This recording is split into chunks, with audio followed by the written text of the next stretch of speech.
পুরুষটা সবসময় নারীদের পাশেই থাকে। সো সেখান থেকে নারী পুরুষ আমরা নির্বিশেষে সবাই কাঁধে কাঁধ মিলিয়ে একসাথে কাজ করতে চাই। বুবলি, আমরা জানতে পেরেছি যে আপনি আপনার জীবনে আবারও শাকিব খানকে ওয়েলকাম জানিয়েছেন এবং আপনি ইতিমধ্যে শাকিব খানের অনেক প্রশংসাও করেছেন। আর শাকিব খানের আপকামিং মুভিগুলো নিয়ে আপনি কথা বলেছেন। এই ব্যাপারে যদি আপনি ভক্তদের উদ্দেশ্যে কিছু বলেন। আসলে উনি তো আমাদের বাংলা ফিল্ম ইন্ডাস্ট্রির জন্য অনেক বড় একজন অভিনেতা এবং অনেকদিন ধরে কাজ করছেন সিনেমাতে সফলভাবে। তার আপকামিং যে মুভিগুলো আসছে, আমি বরাবরই হয় কি, আমি খুবই ইতিবাচক একজন মানুষ। আপনারা সবসময় দেখেন যে আমি অলরেডি পজিটিভিটি ছড়াই। আমি চাই যে আসলে সবার মধ্যে ইতিবাচকতা থাকুক।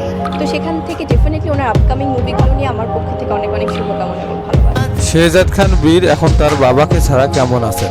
বীর, হ্যাঁ, আপনাদের ভালোবাসার ছোট্ট শেহজাদ খান বীর, সে খুবই ভালো আছে আলহামদুলিল্লাহ। একটু একটু করে বড় হচ্ছে এবং তার অনেক গল্প জমা হচ্ছে যা সে খুব শেয়ার করে সবসময়। তো আলহামদুলিল্লাহ খুব ভালো আছে। বুবলির কাছে জানতে চাওয়া হলো যে আপনি তো একজন নারী এবং সামনে নারী দিবস, এই নারী দিবস সম্পর্কে যদি আপনি কিছু বলেন। ভালো লাগলো যে এই প্রশ্নটা, মানে থ্যাংক ইউ সো মাচ আপু, কারণ এভাবেই আসলে নারীরা এগিয়ে যাচ্ছে। আমরা কাজ করছি, আমাদেরকে সবসময় আমাদেরকে সাপোর্ট দিতে হবে। নারীরা যদি নারীদের সাথে থাকে তাহলে আসলে আমাদেরকে কেউই খুব একটা কাজে বাধাগ্রস্ত করতে পারবে না, কারণ পুরুষটা সবসময় নারীদের পাশেই থাকে। সো সেখান থেকে নারী পুরুষ আমরা নির্বিশেষে সবাই কাঁধে কাঁধ মিলিয়ে একসাথে কাজ করতে চাই।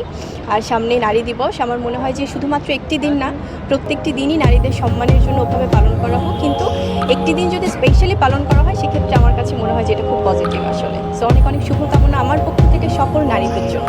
বুবলি, আপনি যখন কলকাতায় গেলেন ফ্ল্যাশব্যাক মুভি করার জন্য, তখন আপনার ভক্তরা অনেকেই বলছে যে আপনি কলকাতায় গিয়ে বদলে গেছেন। আসলে এই বদলে যাওয়ার পিছনে গল্পটা কি একটু বলবেন? আসলে আমি সবসময়, কিন্তু আপনারা যদি একটু খেয়াল করেন যে যখন কোনো ঘটনা ঘটে তখন কিন্তু আমি তার পরিপ্রেক্ষিতে আমি তার জবাব দিই, কিন্তু তার বাইরে কিন্তু আমি সবসময় খুব ইতিবাচক থাকি। আমি কখনো কাউকে প্রশংসা ছাড়া কখনো আসলে কাউকে অন্যভাবে কথা বলি না। তো সেক্ষেত্রে ব্যক্তি বুবলি, শিল্পী বুবলি সবসময় একই রকম থাকে। সে কোনো পরিপ্রেক্ষিতে, কোনো অবস্থার পরিপ্রেক্ষিতে হয়তো জবাব দেয়, কিন্তু তার মধ্যে যে ইতিবাচকতা, এটা সব দেশেই সবভাবেই থাকে। বুবলি, আপনি যখন কলকাতায় গেছেন, ইতিমধ্যে মিডিয়া পাড়াতে একটি বিষয় নিয়ে তোলপাড় হয়েছে যে আপনি আবারও শাকিব খানের সাথে এক হচ্ছেন। বিষয়টা কি ক্লিয়ার করবেন? আসলে আজকে খুব আনন্দের একটি সময়। আমরা ব্যক্তি বিষয়গুলো নিয়ে কথা বলার অনেক সময় আছে সামনে হয়তো, কারণ সব একদিনে বলে ফেললে আর কি হবে। তো কিছু বাকি থাকবে সামনে। বুবলি, ফ্ল্যাশব্যাকের মহরতে আপনার ড্রেস নিয়ে কিছু সমালোচনা হয়েছিল, বিষয়টা আপনি কিভাবে দেখেন? আসলে যারা বলার তারা বলবেই। আমার কথা মনে হয় যে এই যে আপনারা এখন এত এত ক্যামেরার সামনে এত এত ভুল ধরে আছেন, এখানে যদি কেউ ভুল ধরার চেষ্টা করে এটা অনেকেই ভুল ধরবেই।